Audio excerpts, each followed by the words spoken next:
কেটে যাচ্ছে শঙ্কা, উড়ে যাচ্ছে দুশ্চিন্তা। নিউজিল্যান্ডের বিপক্ষে সিরিজের আগে এবার দারুণ সুখবর পেতে চলেছে বাংলাদেশ ক্রিকেট দল।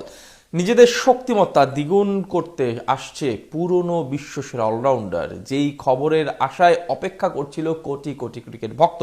নিউজিল্যান্ডের বিপক্ষে আসছে সেই সুসংবাদ। বাংলাদেশ দলের জন্য এমন মন ভালো করার মতো খবর নিয়ে বাকিটা জানবো রিপোর্টে।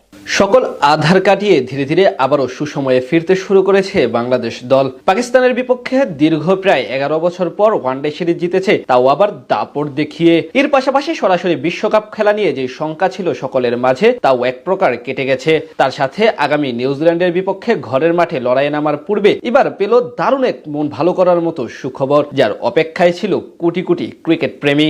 আগামী এপ্রিলে ঘরের মাঠে কিউইদের বিপক্ষে মাঠে নামবে বাংলাদেশ দল। 2027 বিশ্বকাপের আগে যেটি গুরুত্বপূর্ণ সিরিজ হতে চলেছে মিরাজ শান্তদের জন্য, তার পূর্বে পেল সেই অসাধারণ সুসংবাদ। বিশ্বকাপ নিয়ে এখন থেকেই সকল পরিকল্পনা সাজাচ্ছে বাংলাদেশ দল। সেই কথা মাথায় রেখে ধীরে ধীরে এগিয়ে যাচ্ছে সকল প্রস্তুতি নিয়ে। পাশাপাশি বিশ্বকাপে কেমন স্কোয়াড হবে সেটি নিয়েও ভাবছে টিম ম্যানেজমেন্ট। আর তাই কিছুদিন আগে সাবেক অধিনায়ক ও বিশ্বসেরা অলরাউন্ডার সাকিব আল হাসানকে ফেরানোর তোড়জোড় শুরু করেছিল বাংলাদেশ ক্রিকেট বোর্ড। তার ফল প্রেক্ষিতে এবার এলো দারুণ এক সুখবর। সাকিব কবে জাতীয় দলে ফিরবেন সেটাই জানালো বিসিবি।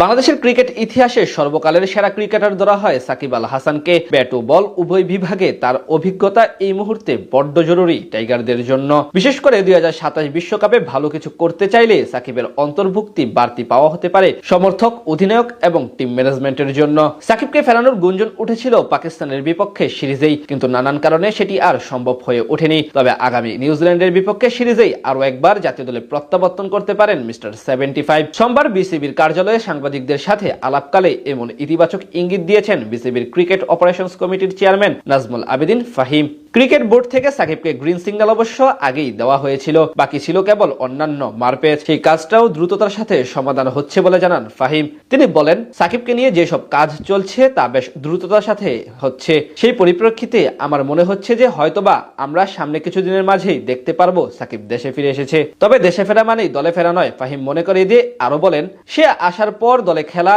ও কোন ফরম্যাটে খেলবে সেই বিষয়ে আসবে। সেখানে নির্বাচকদের ব্যাপার, টিম ম্যানেজমেন্টের ব্যাপার থাকবে।